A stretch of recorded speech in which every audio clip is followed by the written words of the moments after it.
दोस्तों, एक बार की बात है। महात्मा बुद्ध एक गांव से होकर गुजर रहे थे। उस गांव में एक तालाब था। महात्मा बुद्ध और उनके सभी शिष्य तालाब के पास आकर रुक गए। तभी वहां पर एक लड़का अपनी मां के साथ पानी भरने आया।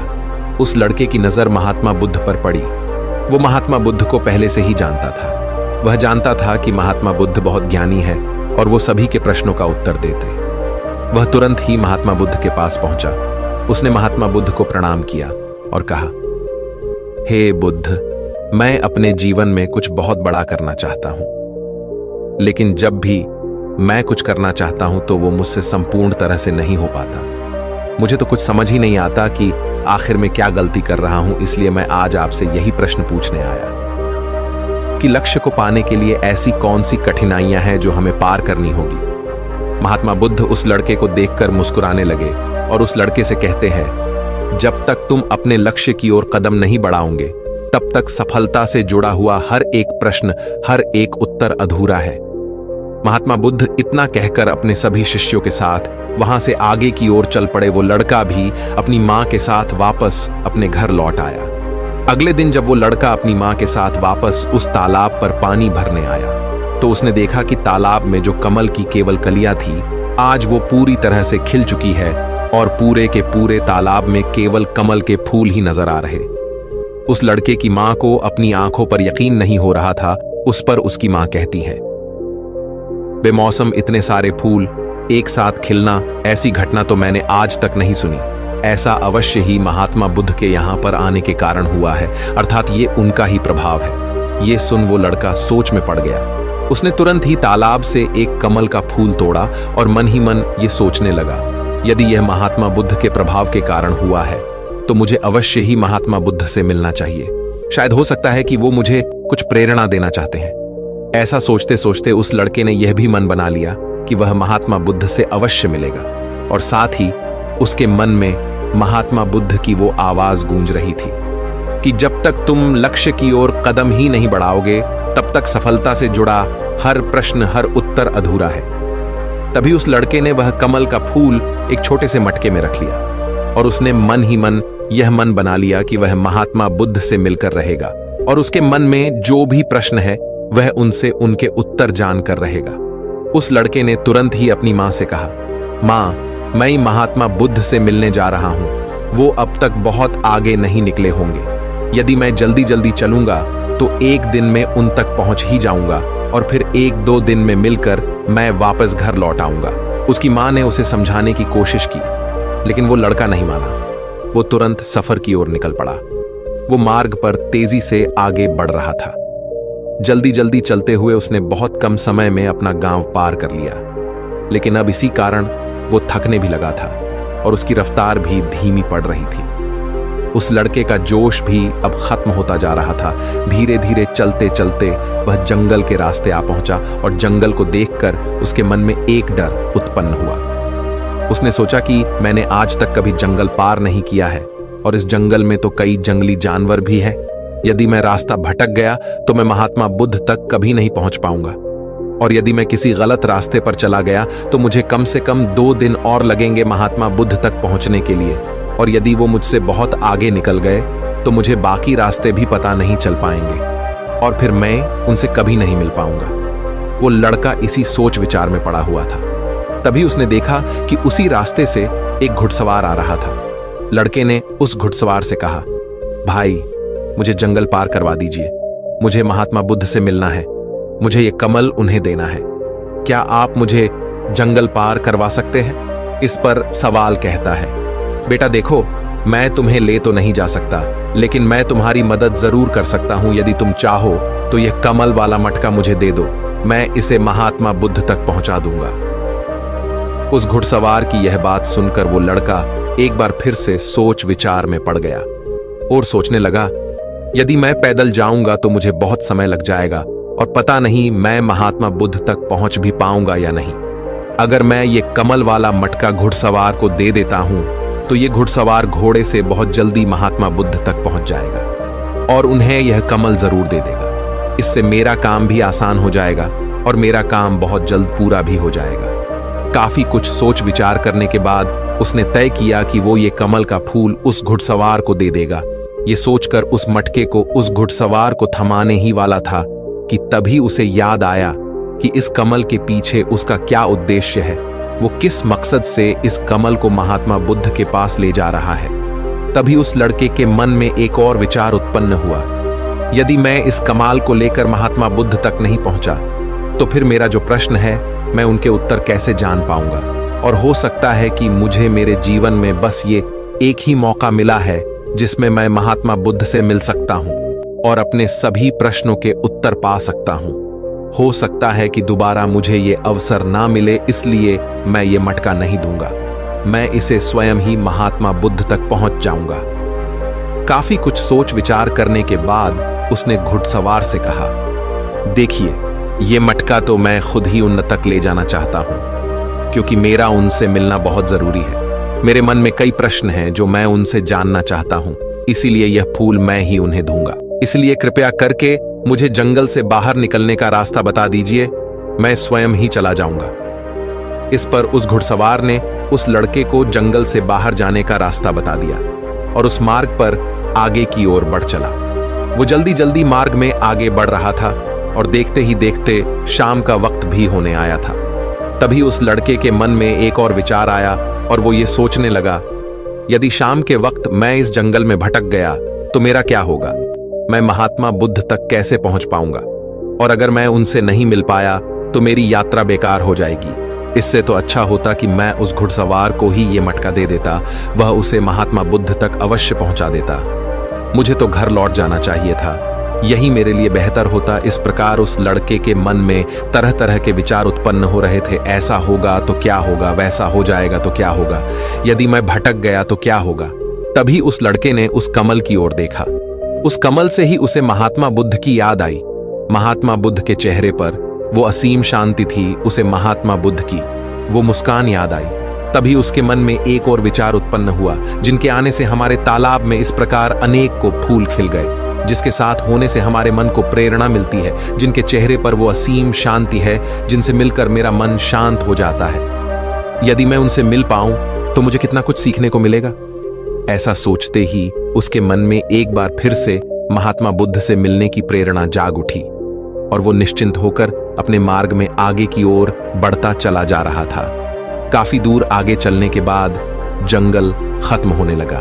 तब उसने महसूस किया कि जब जब वो अपनी इस यात्रा का उद्देश्य याद करता है, जब ये याद करता है कि वो महात्मा बुद्ध से क्यों मिलना चाहता है, तब तक उसके राह की मुश्किलें कम होने लगती हैं। और यही वास्तविकता है, यही हम सभी के साथ होता है। फिर चाहे वो कोई छात्र हो या फिर व्यापारी, जब जब इंसान खुद पर शक करता है, खुद पर संदेह करता है, तब तक वह रुकावटें बड़ा रूप ले लेती है। और जब हम अपने लक्ष्य को याद रखते हैं, अर्थात अपना उद्देश्य याद रखते हैं, तब तक वो रुकावटें हमारे सामने छोटी पड़ जाती है और हम उसे आसानी से पार करके अपने लक्ष्य की ओर आगे बढ़ चलते। इस पर उस लड़के ने यह महसूस किया कि उसे अपना लक्ष्य याद रखना है, उसे अपना उद्देश्य याद रखना है और छोटे छोटे कदमों से आगे की ओर बढ़ते जाना है। उसके बाद उस लड़के ने सारी चिंताएं छोड़ दी। वह केवल सफर पे आगे की ओर बढ़ता जा रहा था, लेकिन इस बीच वो चलते चलते काफी थक चुका था। और जैसे ही उसने जंगल पार किया, तभी जंगल के ऊपर उसे एक छोटी सी कुटिया नजर आई। वहां पर एक सुंदर स्त्री रहती थी। लड़का काफी थक चुका था और उसे बहुत जोरों की प्यास लगी थी। वो लड़का उस कुटिया में गया। वहां पर उस स्त्री से उसने पानी मांगा। इस बार उस स्त्री ने उस लड़के को पानी पिलाया। तभी वह स्त्री उस लड़के से कहती है, आखिर तुम महात्मा बुद्ध से क्यों मिलना चाहते हो? इस पर वह लड़का कहता है, मेरे मन में कुछ प्रश्न हैं और मैं उन प्रश्नों का उत्तर जानना चाहता हूं और मेरे पास केवल ये एक ही अवसर है, इसलिए मुझे उनसे मिलना ही है। वह लड़का उसी तरह से अपनी बातें कर ही रहा था। उधर दूसरी तरफ उस स्त्री के मन में उस लड़के के प्रति प्रेम जाग रहा था कि उस लड़के को पसंद करने लगी थी। वो लड़की उस लड़के को रोकना चाहती थी। वो उससे कहती है, आज की रात तुम यहीं रुक जाओ, वैसे भी शाम होने को है और बहुत जल्द रात भी हो जाएगी। ऐसे में तुम कहाँ जाओगे? इससे अच्छा है आज तुम यहीं पर रुक जाओ। आज हमारे बगल में ही शादी है, वहां पर नाच गाना होगा, खाना पीना होगा, बहुत मजा आएगा, इसीलिए आज रात तुम यहीं पर रुक जाओ। उस स्त्री के मुख से यह सुनकर वो लड़का यह समझ चुका था कि यह स्त्री मुझे पसंद करती है और वह बहुत सुंदर भी है। उसकी सुंदरता को निहारते हुए वो लड़का मन ही मन ये सोच रहा था कि यदि मैं इस तरह से दोस्ती कर लूं तो मेरा जीवन तो समझ जाएगा, मुझे जीवन का मजा आ जाएगा और वैसे भी आज रात तक तो मैं महात्मा बुद्ध से मिल भी नहीं पाऊंगा, तो क्यों ना मैं यहीं पर रुक जाऊं। तभी उस लड़के ने जवाब देते हुए कहा, मैं कुछ देर में सोच कर बताता हूं। लड़का इस विषय पर सोच ही रहा था कि तभी उसके मन में एक बार फिर से महात्मा बुद्ध की वो बात याद आ गई और उसे यह एहसास हुआ कि मैं इतनी दूर से यहां पर क्यों आया हूं। उसने मन ही मन खुद से प्रश्न किया, क्या मैं यहां पर इतनी दूर इस लड़की से मित्रता करने आया था? नहीं नहीं, ये मेरी मित्र नहीं बन सकती। क्या भरोसा आज को इसका मन मुझ पर आया है और कल को किसी और पर आ गया तो मैं क्या करूंगा। लड़के ने तुरंत ही उस कमल की ओर देखा, तभी उसे उसका उद्देश्य याद आ गया और उसने तुरंत ही यह निर्णय लिया कि वह आगे की ओर बढ़ेगा। उसने उस लड़की को साफ साफ मना कर दिया और अपने मार्ग की ओर आगे बढ़ चला। जब वो आगे की ओर जा रहा था तभी उसे अपने इस निर्णय पर अफसोस हो रहा था। उसे ऐसा लग रहा था यदि उसे महात्मा बुद्ध ना मिले तो उसके हाथ से ये स्त्री भी चली जाएगी। इस बात का उसे बहुत मलाल था, लेकिन वह धीरे धीरे मार्ग में आगे बढ़ता गया। कुछ दूर आगे जाने के बाद जब उसका मन शांत हुआ तब उसे इस बात का एहसास हुआ कि यदि वह उस स्त्री के पास रुक जाता तो वह अपने उद्देश्य में कभी सफल नहीं हो पाता और उसकी ये यात्रा बेकार हो जाती, उसकी इतनी मेहनत व्यर्थ हो जाती। और तब उसे एक और चीज का एहसास हुआ कि जो भी व्यक्ति या फिर वस्तु हमें अपने उद्देश्य से भटकाने का प्रयास करे, हमें उससे तुरंत ही दूर हो जाना चाहिए। हमें अपना उद्देश्य याद रखना चाहिए कि हमने ये सफर क्यों शुरू किया था और हम अपनी मंजिल पर क्यों पहुंचना चाहते हैं। वो लड़का ये सब सोच विचार कर आगे की ओर बढ़ता जा रहा था। रात्रि का वक्त होने वाला था और वो लड़का तेजी से अपने मार्ग में आगे की ओर बढ़ता जा रहा था। तभी उसे मार्ग में एक बुजुर्ग व्यक्ति मिले। उसने उस बुजुर्ग व्यक्ति से पूछा, बाबा, मैं महात्मा बुद्ध से मिलना चाहता हूं और पिछले गांव में मुझे किसी ने बताया कि वो इसी मार्ग से आगे की ओर बढ़े थे। क्या आप मुझे बता सकते हैं वो किस तरफ गए हैं? इस पर वो बुजुर्ग व्यक्ति उस लड़के से कहते हैं, बेटा, तुमसे कोई गलती हो गई है, तुम्हें कोई गलतफहमी हुई है। यहां से कोई भी आरषि मुनि नहीं गए हैं। हो सकता है कि रास्ते में कोई और मोड़ हो जिस पर तुम्हारा ध्यान ना गया हो, वो आरषि मुनि उसी रास्ते से गए होंगे। ये सुन वो लड़का घबरा गया। अभी कुछ ही घंटों पहले तो मैंने उस बस्ती को पार किया था। यदि मैं वापस गया तो मैं बहुत पीछे हो जाऊंगा और अब तो अंधेरा भी होने को है। मेरे पास ना तो कोई रहने का कोई साधन है और ना ही खाने पीने का।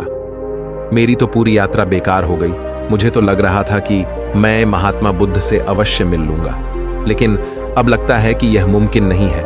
मैं उनसे नहीं मिल पाऊंगा। इस प्रकार के कई विचार और उस लड़के के मन में उमड़ने लगे। वो लड़का खुद पर संदेह करने लगा। जैसे ही उसके मन में इस प्रकार के विचार उत्पन्न हुए, मानो उसके पैरों में किसी ने बेड़ियां डाल दी हो। वह बार बार केवल एक ही बात सोच रहा था कि आखिर वो मुझे क्यों नहीं दिखाई दिया।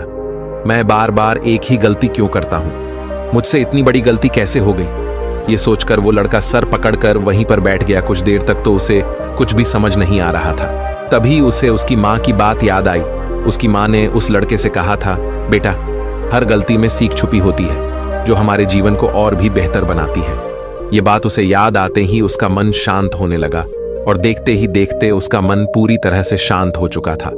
और वो लड़का बार बार अपने मन में अब एक ही बात दोहरा रहा था कि हर गलती में सीख छुपी हुई होती है और हमें वो और बेहतर बनाने आती है। उसने अपनी गलती को स्वीकार किया। वो कहने लगा, हाँ, मुझसे गलती हुई है। मैं जल्दीबाजी में बिना सोचे समझे बस मार्ग में आगे की ओर बढ़ता जा रहा था। जैसे जैसे लोगों ने कहा, मैं उसी तरह से आगे की ओर बढ़ता चला गया। उसके गलती स्वीकारते ही उसका मन पूरी तरह से शांत हो गया। उसकी निराशा अब आशा में बदल चुकी थी। वह एक पेड़ के नीचे बैठा हुआ था। तभी उसने देखा कि कुछ जानवर नदी से पानी पी रहे थे। ये सब देखकर उस लड़के को याद आया कि जब वह पहली बार महात्मा बुद्ध से मिला था तब पानी के पास ही मिला था और महात्मा बुद्ध के साथ उनके कई शिष्य भी हैं, तो उन्हें पानी की तो आवश्यकता जरूर पड़ेगी। इस बात पर उस लड़के को तुरंत ये समझ में आ गया कि महात्मा बुद्ध भी उसी रास्ते से भ्रमण कर रहे होंगे। जिस रास्ते पर पानी होगा, तभी उसने सोच विचार कर यह तय किया कि वापस जाने से अच्छा है क्यों ना मैं नदी के किनारे किनारे आगे की ओर बढ़ता रहा। ऐसा सोचते ही उसने तुरंत ही रास्ता बदल दिया और अब वह नदी के रास्ते आगे बढ़ने लगा। जैसे जैसे वो आगे बढ़ता जा रहा था, उसका मन और भी हल्का होता जा रहा था, उसका मन और भी शांत होता जा रहा था। तब उसने अनुभव किया कि जब मन बहुत शांत होता है तो हमारा मन बहुत हल्का हो जाता है और जल्दबाजी नहीं करता और ना ही किसी में या खुद में कोई कमी निकालता है। हमारी बुद्धि पहले से बेहतर काम करने लग जाती है। तब उस लड़के ने इस बात का भी अनुभव किया कि खुद से शिकायत करना एक बहुत बड़ी कमी है जो हमें दुख की ओर ले जाती है। चलते चलते लड़के के मन में विचार आया, यदि मैं अपने गांव में ही रुक जाता तो ये सारे अनुभव में कभी नहीं प्राप्त कर पाता। ऐसा सोचते सोचते वो मार्ग में आगे की ओर बढ़ रहा था। तभी उसे महात्मा बुद्ध के कुछ शिष्य नजर आए और उन्हें देखकर वो लड़का बहुत प्रसन्न हुआ। वो अपने मार्ग में और भी तेजी से आगे बढ़ने लगा और आखिरकार लगातार 2 दिनों का सफर तय करने के बाद वो महात्मा बुद्ध के पास पहुंच ही गया। वह तुरंत ही महात्मा बुद्ध के पास पहुंचा। उसने महात्मा बुद्ध को प्रणाम किया और उन्हें वो कमल का फूल भेंट कर दिया। इससे पहले वो लड़का कुछ कहता, तभी महात्मा बुद्ध ने कहा, बहुत सुंदर, ये कमल पूरी तरह से खिल चुका है। 2 दिन पहले ही तुमने मुझसे पूछा था कि लक्ष्य को पूरा करने के लिए इंसान को कौन सी कठिनाइयों को पार करना पड़ता है, लेकिन 2 दिनों बाद तुमने बहुत सारे अनुभव प्राप्त कर लिए हैं। तुम्हारा ये धैर्य और ये मुस्कान देखकर लगता है कि तुमने इस यात्रा में बहुत कुछ सीखा है। इस पर उस लड़के ने यात्रा में घटित हुई हर एक बात महात्मा बुद्ध को बता दी। तभी महात्मा बुद्ध ने उस लड़के से कहा, तुम्हारे मन में जो भी प्रश्न है, मैं उनके जवाब तुम्हें जरूर दूंगा। आगे महात्मा बुद्ध कहते हैं, बिना कोशिश के हर चीज जरूरी है। जब इंसान किसी लक्ष्य के लिए उस रास्ते पर चलता है, तब सबसे पहले वह अपने अनुभव से ही सीखता है और जब धीरे धीरे उसका विवेक जागृत होने लगता है, उसकी बुद्धि काम करने लगती है, तब दूसरे के अनुभव और दूसरों की गलतियों से भी सीखने लगता है। जीवन में यदि सफल होना है, किसी लक्ष्य को प्राप्त करना है, तो सफलता का रहस्य से सीखने से पहले हमें उस रास्ते पर चलना पड़ता है। महात्मा बुद्ध आगे कहते हैं, किसी भी लक्ष्य को प्राप्त करने के लिए उस रास्ते में हमें 3 दिक्कतें आती है और इनका निवारण करने के बाद ही हम अपने लक्ष्य तक पहुंच पाते हैं। और तुमने भी वो 3 बातें सीख ली। पहला, अपने उद्देश्य को पहचान और उसके प्रति समर्पण करो। जैसे कि तुम ये कमल का फूल मुंह तक पहुंचाना चाहते थे और तुम्हारा उद्देश्य भी यही था। तुमने ये जान लिया था कि ये फूल मुझ तक पहुंचाने के लिए तुम्हारा क्या उद्देश्य है, जिस कारण तुम्हारे मन के सारे संदेह खत्म हो गए। इसके बाद जब भी तुम फूल को देखते थे तो तुम्हें अपना उद्देश्य से याद आ जाता। आगे महात्मा बुद्ध ने कहा, तुमने स्वयं के अनुभव से ही यह जान लिया कि अपनी मंजिल तक किस प्रकार हमें पहुंचना है और सब कुछ तुम्हारे भीतर से ही प्रकट हो रहा है। वह लड़का महात्मा बुद्ध की सारी बातें ध्यानपूर्वक सुनता रहा। तभी आगे महात्मा बुद्ध कहते हैं, तुम्हारे मन में कई प्रकार के डर और संशय थे। पता नहीं तुम मुझ तक पहुंच पाओगे या नहीं, पता नहीं तुम जंगल पार कर पाओगे या नहीं, क्योंकि तुमने आज से पहले कभी जंगल पार नहीं किया था और रास्ते में तुम्हें तरह तरह की रुकावटें भी झेलनी पड़ी। और जब हमारे रास्ते में तरह तरह की रुकावटें उत्पन्न होती है, तब हमारा मन बाधित होने लगता है, हमारा मन भटकने लगता है और हम अपने लक्ष्य से भटक जाते हैं। लेकिन जब हम अपना सारा ध्यान रुकावटों से हटाकर अपने उद्देश्य पर लगाते हैं, तो सारी रुकावटें खुद ब खुद छोटी पड़ने लगती है और हम उन्हें आसानी से पार कर ले जाते हैं। शुरुआत में हर किसी की यही समस्या है कि वह यह नहीं जानता कि आखिर वो सफल क्यों होना चाहता है, क्यों वो कुछ करना चाहता है। इसी कारण उनके सामने परेशानियां भी बहुत ज्यादा होती हैं और वह उन परेशानियों के सामने घुटने टेक देते। लेकिन जैसे जैसे आप आगे बढ़ते हैं, अपने लक्ष्य के प्रति समर्पित हो जाते हैं, तो वैसे वैसे चलते जाना आसान हो जाता है और हम अपने लक्ष्य तक पहुंच ही जाते हैं। आगे महात्मा बुद्ध उस लड़के को तीसरी बात बताते हुए कहते हैं, असली शक्ति इच्छाओं को पूरा करने में नहीं बल्कि उनको मिटाने में कहते हैं कि हम जानते हुए भी सही काम नहीं करते। अगर हम अपने उद्देश्य की ओर आगे बढ़ते हुए आकर्षणों को पीछे रुक जाते तो हमारी यात्रा कभी पूरी नहीं हो सकती। इसलिए जैसे इस यात्रा के दौरान तुमने फूल हमेशा अपने साथ रखा, अपने पास रखा, वैसे ही उद्देश्य हमेशा सामने रखना चाहिए। हमारा लक्ष्य हमेशा हमारी आंखों के सामने होना चाहिए। इससे हमें निर्णय लेने में आसानी होती है। अन्यथा हमारे मन का संदेह, हमारी मन की शंका हमें कभी भी सही निर्णय नहीं लेने देती और वह हमें मन की उलझनों में फंसाकर रख देती है। इसलिए संदेह के प्रति सचेत रहे। आगे महात्मा बुद्ध उस लड़के से कहते, बेटा, खुद पर शक करने की आदत से ज्यादा खतरनाक और कुछ भी नहीं है, क्योंकि जितना नुकसान आपके नकारात्मक विचार आपका कर सकते हैं उतना और कोई नहीं कर सकता। यदि आप खुद पर संदेह करते हैं तो आप अपने प्रयास में विफल ही हो जाओगे, क्योंकि आप अपने प्रयास पूरी ढंग से कर ही नहीं पाओगे। आप उससे बचने का प्रयास करोगे और जब तक हम अपनी गलती नहीं पहचानते तब तक हमें वो बात परेशान करती रहती है, वो हमें कमजोर बनाती रहती है। हमारे मन में केवल एक ही विचार चलते रहते हैं कि आखिर हमसे ये गलती क्यों हुई, मैं इतना नादान, इतना कमजोर कैसे हो सकता हूं, और अगर मैं आज इतना कमजोर हूं, मैं आज उस काबिल नहीं हूं, तो मैं आगे चलकर क्या कर पाऊंगा।